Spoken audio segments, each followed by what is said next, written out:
Africa Content TV. Olúwa ni ẹ pè mí kí n dáhùn. Kò sẹ́ni tí ò mọ bí ọ̀rọ̀ Rùkọ́yà ṣe rí. Ó burú lẹ́mìí wa débi pé kò sẹ́ni tí kì í máa sùn lásùntì. Wàláì mo fi Ọlọ́run búra ọ̀rọ̀ tí mo fẹ́ wí. Mo mọ̀ọ́mọ̀ tilẹ̀kùn mọ́ra mi lé gbogbo tí ìjọmọ jáde. Mo ṣe bẹ́ẹ̀, mo á wò rí pé bóyá tí mo bá ṣe bẹ́ẹ̀, mo fẹ́ wò pé ṣé n lè dá sùn pẹ̀lú bí Rùkọ́yà ṣe rí. Nítorí jẹ́ ń sáré lọ ọbẹ̀ ni pé ọmọ tí èèyàn ò lè ronú kúkú kàn ní 50 years to this kind ní kọ́ra. Àmọ́ Ọlọ́run ti ṣe yìí náà àti bólúwa ṣe ṣe yìí náà bólúwa ṣe fẹ́ nìyẹn. Ọlọ́run kó wọlá pé bó ṣe kéré mọ́ òun náà ó lapa láyé tó pọ̀. Gbogbo tí wọ́n ti ń ṣe tá a ti ń ṣe láti ìgbà tó ti síwọ́sẹ́ Olúwa bá wa kó gbogbo ẹ̀jọ́ kó fi bá wa kẹ́ ẹ̀. Ẹ dákun ẹ sàmì dáadáa. Gbogbo ẹ̀yin ṣìyó ẹ bá bí mo fẹ́ sọ̀rọ̀ kan tó yàtọ̀ sí gbogbo ọ̀rọ̀ tó ṣeé ṣe kẹ́ ẹ sọ. Látòrí Sayyida Fatima, Queen Rashida àti gbogbo ẹ̀yin obìnrin àti gbogbo ẹ̀yin ọkùnrin tẹ́ ẹ jẹ́ olórin. Ìní nǹkan kan bẹ tí mo fẹ́ pàṣẹ fún yín láàárọ̀ yìí. Àbí Ọlọ́run o, Ọlọ́run dákun jọ̀ọ́ o, ẹ pé k'Ọlọ́run ó jọ̀ọ́. Ọlọ́run dákun. Má jẹ́ àrí àtẹ̀yìnkú mọ́. Gbogbo wa pátá ẹ jọ̀ọ́ ẹ jẹ́ ká dúró déédéé. Ẹ jẹ́ á dúró déédéé nítorí Ọlọ́run. Ẹ má jẹ́ á gbàgbé ayé Al-Qur'an. Tolúwa ní Qul innal mawta alladhi tafirruna minhu. Olúwa ní fa innahu mulaqikum. Ṣé rí ọwọ́ kẹ́lìmọ̀ mulaqikum yẹn nìkan. Ó ti tó kémi pẹ̀lú yín ó fi ṣiṣẹ́. Gbogbo àwọn nahiyat mi lè sọ bí Rùkọ́yà ṣe dáa tó. Mi lè sọ bí ó ṣe dáa tó. Bí Rùkọ́yà ṣe wà yẹn láti respect èèyàn. Kó fún èèyàn ní àpọ́nlé kódà kó máa bínú lọ́wọ́. Ó máa mọ̀ pé ọmọ àlùbáríkà ni Rùkọ́yà. A máa bà àyàn lẹ́mìí jẹ́. Ìkan nínú àwọn tí ń kọrin mo fọ́kọ ẹ̀ ṣe sàrà. Ó sọ̀rọ̀ Rùkọ́yà létí mi. Mo wá sọ fún ní orí fóònù. Mo lọ́rọ̀ tó ń sọ yìí kì í sọ̀rọ̀ tó dáa. Wọ́n lè ti rí. Mo ní gbogbo ẹni tá a bá pè lọ́rẹ̀ẹ́ tó bá súnmọ́ ni tímọ́tímọ́. A kì í sọ̀rọ̀ ẹ̀ ní ìbàjẹ́. Kí ni ìtumọ̀ pa àjọ rẹ̀? Tó jẹ́ pé nígbà tó bá kú ọ̀nbẹ́ tó ọ̀tọ̀ ní nǹkan tó máa sọ. Ìgbà tó wá di the following time. Rùkọ́yà wá pè mí ó ní màámi. Mo ní náà. Ó ní mo fẹ́ fi ẹjọ́ ẹnìkan sùn yín ní mà. Mo ní mò ń gbọ́. Ìtẹ̀ èròjọ́ pẹ̀lú mi èmi mo hold the steering mo láti park. Ọwọ́ àrùn ẹjọ́ yẹn tilẹ̀ kún tó ń sunkún. Mo wá ní Rùkọ́yà. Ó ní nà. Rùkọ́yà ó ní nà. Mo ní gbogbo ohun tó ń ṣe ń dáadáa ni kó o tẹ̀síwájú sísí ẹ̀. Kọ́kọ́ mẹ́mi kúrò ń bi pé wọ́n ní ṣèbàjẹ́ ẹ̀. Mẹ́mi kúrò ń bi wípé wọ́n ní ṣe kẹ́nìmọ́ni ẹ̀. Mẹ́mi kúrò ń bi wípé wọ́n ní ṣe mùnáfìkì ẹ̀. Èyí tí wọ́n ń ṣe yẹn ó ní kó mú dání kó máa ṣe lọ. Náhíà kan yẹn. Náhíà kejì ó ní ọ̀rọ̀ tí Aláwìyé sọ lẹ́ẹ̀kan nípa ọ̀rọ̀ àwọn ọlọ́pọlọ kúkú tí wọ́n ń sọ ọ̀rọ̀ lórí social media. Nǹkan tí mo rí ọ̀rọ̀ ọmọkùnrin yẹn sí ọmọkùnrin tá à ń sọ̀rọ̀ ẹ̀ yẹn èmi rí ọ̀rọ̀ ẹ̀ sí èèyàn rẹ̀dẹ̀rẹ̀dẹ̀ tọrọ rí ò ní ìtumọ̀ tí ò ní máa nà. Kì í ṣe òun nìkan. Torí pé ohun tí ẹ lè mí rí à ń banújẹ́ lọ́wọ́ à ń banújẹ́ lórí ọmọ tó bọ́ lọ́wọ́ wa ọmọ tá à ń wò ńlẹ̀ tó dàbí kó dìde. Ìwọ dẹ̀ bọ̀ sórí social media ó dẹ̀ sọ wípé sóyẹ sókú dàbẹ̀ yẹn olókùnù Súfì oní Súfì lèmi. Wàláhì tàbá ní ìsinmi wọná tí mo bá kú. Ní àgbà èmi kì í sẹ́yìn náà. Ẹni àjẹ́nà lèmi. Èmi ò ní wọ iná tó ráàfà àgbà ni mí. Onítàsọ́wù fi ni mí. Àwọn olórí ibú tí wọ́n sọ yẹ wọn bẹ̀rù Ọlọ́run ni. Ẹ̀wọ̀ ẹjẹ́ á ṣe bísímìlá.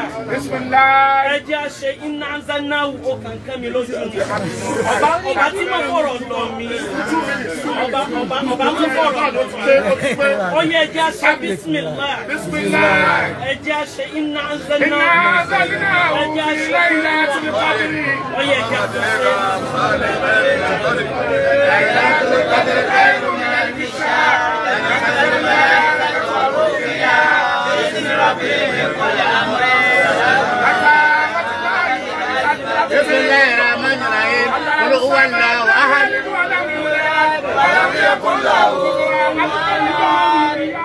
ẹ wá bá mi kí ọkọ rẹ̀ àtàwọn ọmọ ẹ̀yìn ìbára rẹ̀ tẹ̀lé àmọ́ ní ó farabalẹ̀ àwọn tí rògbò yà fi sílẹ̀ ìwọ ló pè mí jẹ́jẹ́ mi. ẹ máa fọ́ ọ̀rọ̀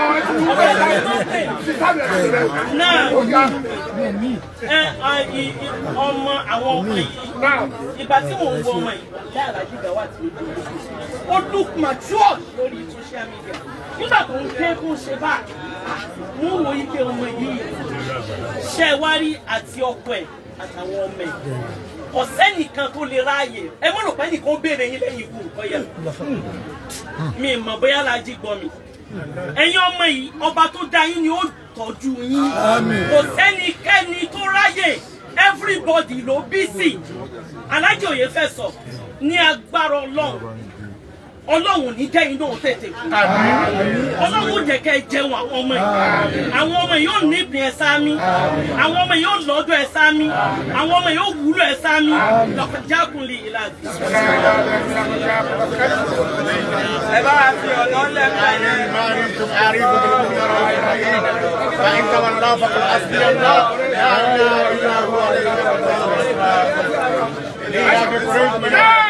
nígbà tí a ṣe wáàsí lọ́wọ́ tí a fẹ́ bẹ̀rẹ̀ wáàsí náà ṣàdúrà lọ́wọ́ tí mo múra láti pe àfọ àwọn oníwàásí dìde ni mo rí president àwọn pisman tó yọjú Alhaji wa Ibrahim Tinibodo akínyí púpọ̀ ọlọ́pàá àsanyẹ̀sọ̀ rẹ̀ ẹ̀yàn tí wọ́n gbọ́dọ̀ máa recognize ni wọ́n ní ìbáṣepọ̀ pọ̀ pẹ̀lú Àjàrú Kọ́yà bẹ́ẹ̀ ṣe ń wo Tinibodo yẹn ó dùn gbìyànjú ní níbi iṣẹ́ tọ́lọ́wọ́ àti tànàfà àmà gbogbo ohun tó dẹ̀ ní wọ́n fi iṣẹ́ lọ́wọ́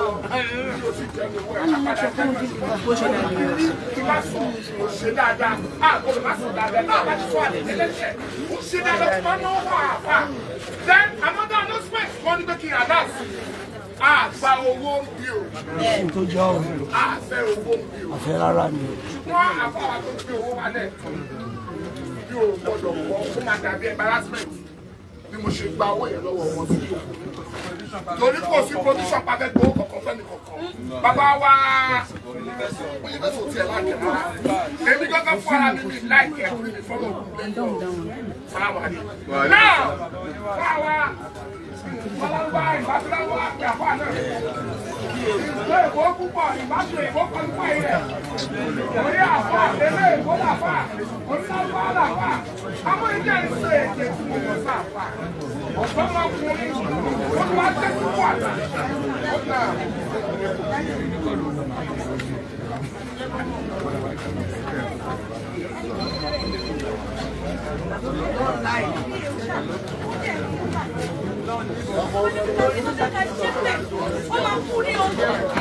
Now, then, first media. Salaam alaikum, media house.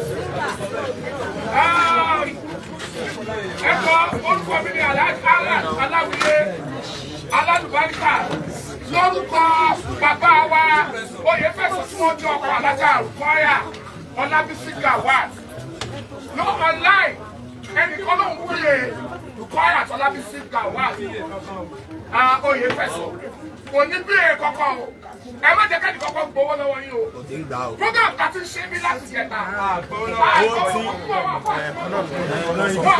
kọ́wọ́ lọ́wọ́ anybody o torí kẹlẹ́ àjọ ní bí èsì ọmọ torí kẹlẹ́ yìí ẹni wàá bẹ̀ yín ló ń kọ́ náà o ẹ má sanwó fún anybody tó kọ́ Kọ́yà Gawat lọ́wọ́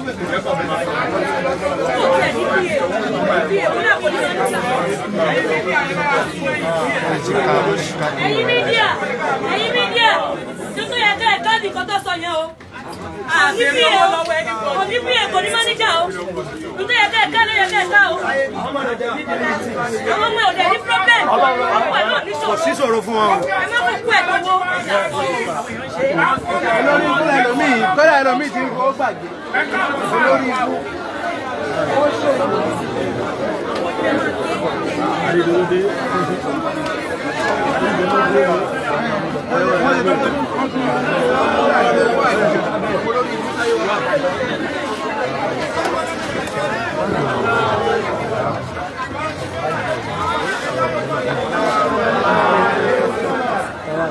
Bravo.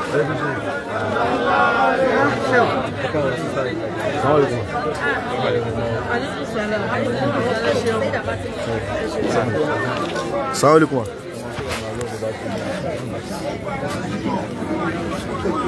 Báwọn tó kú dání. Tó kọ́ bọ́dá nì. Kú dání. Nídìílé bàbá nídìílé ìyá Alájà Rúkàyà tó kì í dédé ìdílé ọkọ. Gbogbo àwa tá a jẹ́ olólùfẹ́ tí ọ̀rọ̀ náà dùn wá jura wa lọ. Mo kí wa mo sì fi Ọlọ́run kí wa. Ẹ̀yin tí iṣẹ́ kan náà pa yín pọ̀ pẹ̀lú Alájà Rúkàyà nígbà tí wọ́n bẹ láyé. Mo fi àwọn àgbààgbà lóbìnrin lójú ọ̀nà náà látòrí ìyá wa Saida Fatima. Mo fi wọ́n kí gbogbo ẹ̀yin ẹ̀ ń gbẹ́sìn ká nípasẹ̀ orin àti ohun yín lóbìnrin. Aláàjì wa Ahmed Aláwìyé Alálùbáríkà, Aláàjì wa Ibrahima Tìdígbòdò, mo fi wọ́n kí gbogbo ẹ̀yin ọkùnrin. Aláàjì Latif ọlọ́tọ̀ a lè dá gbogbo orúkọ ọ̀sáyè níbi wọ́n ní ìjọba fún. Aláàjì wa Shakirudeen Oyèfẹ̀sọ̀, a kí yín kú àtẹ̀mọ́ra, a sì kí yín kú àgbàmọ́ra. Ìlú lèmi lọ́dọ̀ Oyèfẹ̀sọ̀, lẹ̀kùn sí ní mí pẹ̀lú, mo rí inú, mo rí ìta, mo rí wájú, mo sì lẹ́yìn. Ọ̀rẹ́ tímọ́tímọ́ lèmi àti Oyèfẹ̀sọ̀ tí ẹ sọ̀rọ̀ ọdún mẹ́ẹ̀ẹ́dógún àkọ́dún mẹ́rìndínlógún sẹ́yìn. Ọ̀rẹ́ tààrà tí a dìde lórí bẹ́ẹ̀dì sùn fúnra wa ní. Mo kí gbogbo ẹbí Oyèfẹ̀sọ̀ ẹ kú àdójì. Àwáyé ikú kan ò sí o, gbogbo wa la dágbádá kú o. Ohun tó ṣe pàtàkì jù pàápàá jùlọ ní déédéé àsìkò tá a wà yìí, gbogbo wa là ń gírífù lọ́wọ́, gbogbo wa là ń mọ̀nù lọ́wọ́. Ẹ jẹ́ á jẹ́ kí àlàáfíà ó jọba. Kò sí ohun tẹ́ ẹ lè ṣe tí ó dáa tẹ́lẹ̀, ẹni tí ó kú ni ó kú yín. Kò sí ohun tẹ́ ẹ lè ṣe tí ó kú díẹ̀ káàtó bẹ́ẹ̀ bá ń jù kò sọ́jà yóò lọ́rẹ́ o. Bẹ́ẹ̀ sì ń kún yẹn jẹ fún gbogbo èèyàn yóò lọ́ta o. Bí ilé ayé ti ṣe rí ni àwa ni ká wora wa wò pé sáàárín àwọn ọ̀tá la wá jẹ́ ni àbáàrín àwọn ọ̀rẹ́. Ọ̀pẹ̀lẹ̀ jẹun tó dakùn délẹ̀. Arúkà kọ́ bẹ̀rù Ọlọ́run. Ìjọ mi spirituality a máa gbé wèrè. Kọ́ jẹ́ pé kọ́ bá kí nǹkan Ọlọ́run ò ní gbà á. Yóò sì wọnú ẹ̀mí dẹ́mọ̀ pé spirituality gbé ìrun ni wọn ò kí lágẹ̀lú. Ẹ lè mọ̀ pé wọ́n lẹ́ni ẹ̀mí. Ìrun ni wọn ò kí lọ sọ̀fà. Kò sọ pé tá a bá débi tá a pè á èèyàn ṣiṣẹ́ ẹ̀mí. Ẹ fi dájọ́ lẹ̀ fọlọ́run. Gbogbo ẹ̀yin tẹ́ dìde ìdùnnú tẹ́ wá bá gbogbo wa tẹ́ wá bá wa kẹ́dùn torí rí tààrí yìí nínú ẹbí yìí fi ń dùn. Sẹ́rí kéèyàn máa sunkún kó máa fọwọ́ tàbẹ̀ lẹ́gbẹ̀ẹ́ kó tó ó tó. Ó dàbẹ́ lẹ́kún bá sunkún yẹn lọ yóò sì mọ̀ pé òun rẹ́ni báwọn kẹ́dùn. Ẹ̀yin ọmọ Alájà wa Rúkàyà Gawat, Ọlọ́run ó wò yín. Ọlọ́run ó wò yín yẹn dàgbà, Ọlọ́run ó sì wò yín. Ẹbí yín nídìílé ìyá yín àti ìdílé bàbá yín, èsù tí mú kan gbóná dídà kan rú Ọlọ́run òníjọ́ ṣẹlẹ̀. Aláàjì Oyèfẹ̀sọ̀, wọ́n ń sàtàrà mú mi náà ń sàtàrà wúláwú yà wọ́n kìyà. Gbogbo ẹni ọba daṣọ àṣírí bo èèyàn, tó ń daṣọ àṣírí bẹni tí ń bẹ láyé àbí tó ti kú, wọ́n tó bá jí ọ̀gbìn lẹ́kì àmọ́ Ọlọ́run daṣọ àṣírí bo. Oyèfẹ̀sọ̀, ẹ kú iṣẹ́. Ẹ̀yin inú Ọlọ́run àti gbogbo ẹbí Ọlọ́run ní kọ̀yìn lẹ̀ láíláí. Wọ́n ń pe ọba kan ní Àsìkàndàrí. Eléyìí lèmi ó fi ìyànjú ìta ṣe. Gbogbo wa pátá mo rọ̀ wá, ẹ má bú yàn kankan mọ́. Ẹ ti ẹ̀jẹ̀ á ṣàánú àwọn ẹbí yìí, wọ́n ń gírífù lọ́wọ́ ọ̀kan kálukú gbooru. Ó kọ tá a sọmọ ẹni inú ẹni ní gbé. Ẹ má ká àfa kọ́ mọ́ tó ṣe live video kọ́ mọ́ ná sọ̀rọ̀ mọ́ ẹ fẹ́ bí ilẹ̀ ní ẹja ara wọn tutù. Wọ́n èé sọ̀lẹ̀, wọ́n èé sẹni tó ju rẹ̀ òríta. Gbogbo nǹkan lọ lásìkò rẹ̀. Bàbá rí wọn bẹ̀ kí wọ́n mọ́ jà ẹjọ́ dàsìkò nìna. Bàbá sì rí wọn bẹ̀ pé kí wọ́n jà náà ní ẹjọ́ dàsìkò ẹjọ́ akọ́ fàsìkò yìí lẹ̀. Ohun kọ̀ọ̀kan ló ní àsìkò ẹ̀. Ọba Àsìkàndàrí àgbà ọba ní lẹ́nu ẹ̀yà àfáà mi mo ti bọ̀. Ọjọ́ tó wá fẹ́ kú, ọ̀sẹ̀ tí ò ní kú o. إلا الموت الذي تفرون منه فإنه ملاقيكم ثم تردون إلى عالم الغيب والشهادة.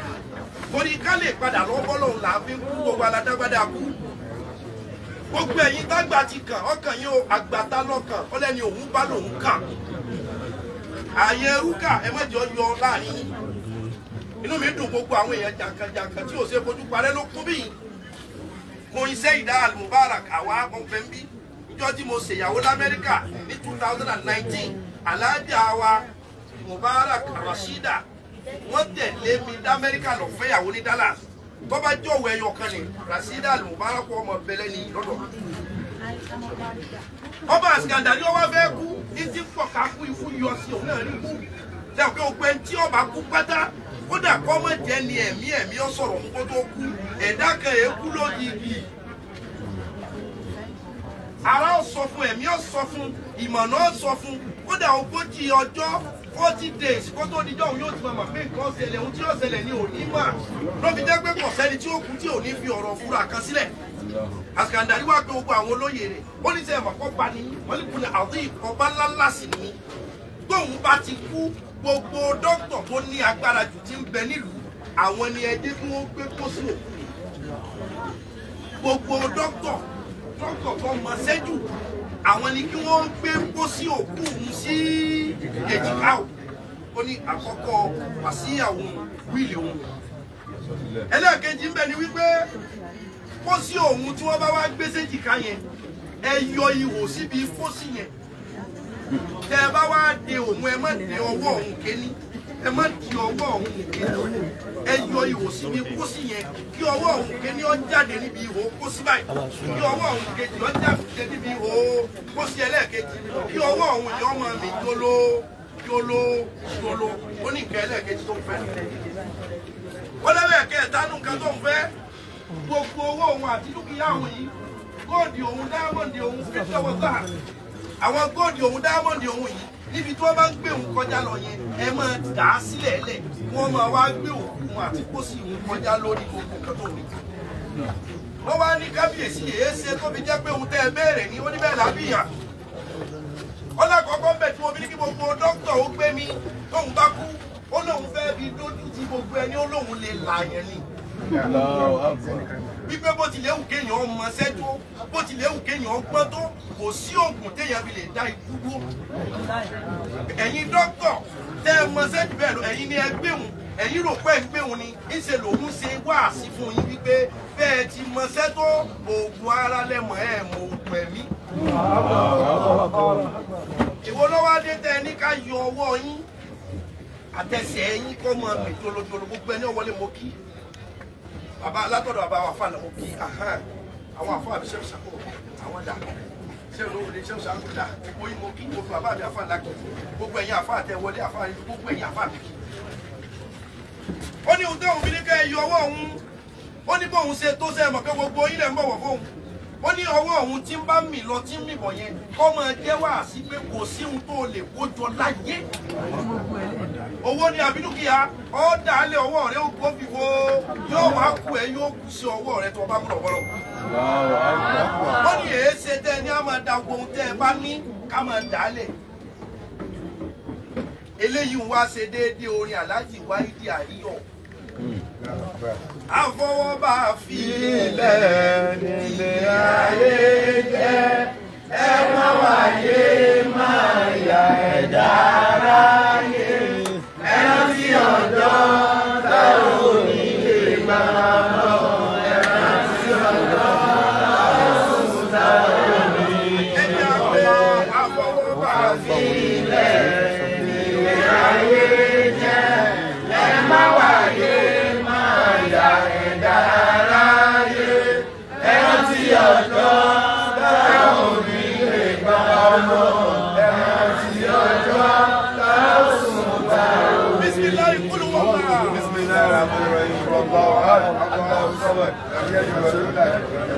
سبحان ربك رب العزة عما يصفون وسلام على المرسلين والحمد لله رب العالمين. ẹbí bàbá wa àfọ àwa Muhammad Jami àmì Ọlọ́run Olúwa o mo fọlá ìjókòó gbogbo àwọn ẹni Ọlọ́run yìí mo fi bẹ̀ẹ́ ẹ jẹ́ ká jókòó mo fi bẹ̀ẹ́ irú ọmọ bíi Jamiu àmì Ọlọ́run yìí Ọlọ́run ṣàbáyé ọmọ ọmọ bíi ṣé ìkànnì tí ìkàrà òkú mi Ọlọ́run yìí wọ́n jáde náà ẹ ṣàmì náà wò ó mo recognize ìyá wa alájà mi náà Adébọ̀ Wálé alájà wa Bádírá alájà wa Fisáyọ̀ mi Ọlásọdé alájà wa ta ló tún wà ń bẹ̀. Bọ́ládalẹ́. Wá kí alájà wa Fọ́sà Balógun Madam Sajẹ Commissioner for Representative lára kan náà àwọn kọmíṣánná wa nílé kan lè tún lọ́wọ́ àti wọ́n kì í bẹ̀rẹ̀ ní sí ọlọ́run tó bá ti ṣe lọ́sàkó alájà wa oyíbóyí àwọn náà wà sí àdìsílú ẹ̀gbá ọ̀làjẹ́ àwọn sisters náà ẹ̀yin kámẹ́rámánà onídìí bloggers medias onídìí ẹjọ́ ṣúgbà yìí mo fẹ́ kí wọ́n rí sàrà ọba tí agbára àwọn sisters náà ká ẹ bá mi gbé kámẹ́rà sí àwọn nǹkan wọ́n ti rí àwọn nǹkan látàrí gbogbo nǹkan yìí lónìí ètò ìtẹ́ rẹpẹtẹ wò ń bí ẹwọ bẹ kó ń bẹ ẹ jẹ́ káwọn tó kù yìí náà rí àwọn sàárà tí àwọn sísúbàsì lọ tí wọ́n ní àwọn fẹ́ ṣe go closer and see. ìtẹ́ yẹn pọ̀ wọ́n pọ̀ bẹ́ẹ̀ ìdàgbàdà òun náà ti rí ẹ̀ṣẹ̀ bá wo kámẹ́rà ẹ̀ ẹ̀rí pé wọ́n ti ra mo wá fẹ́ bẹ̀rẹ̀ lórúkọ Ọlọ́run tí nǹkan méjì bá kọ́ fún sọ́dọ̀ ẹ̀ jọ̀dá ẹ̀yọ kọ́ padà fẹ́ni tí ò tí ì mẹ́tọ́ báyọ̀ kan ló mú lọ máa ṣe. Pass, go. ẹlẹ́ẹ̀kejì àwọn sisters in law wọ́n ti fi owó wọn lọ́wọ́ wọ́n fẹ́ fi ṣe wọ́n o fún mọ́ṣáláṣí kọ̀ọ̀kan ló padà bọ́yà tàwa wọ́n tún ti wá àkókò mi àjọ panel èmi náà ní balógun wọn.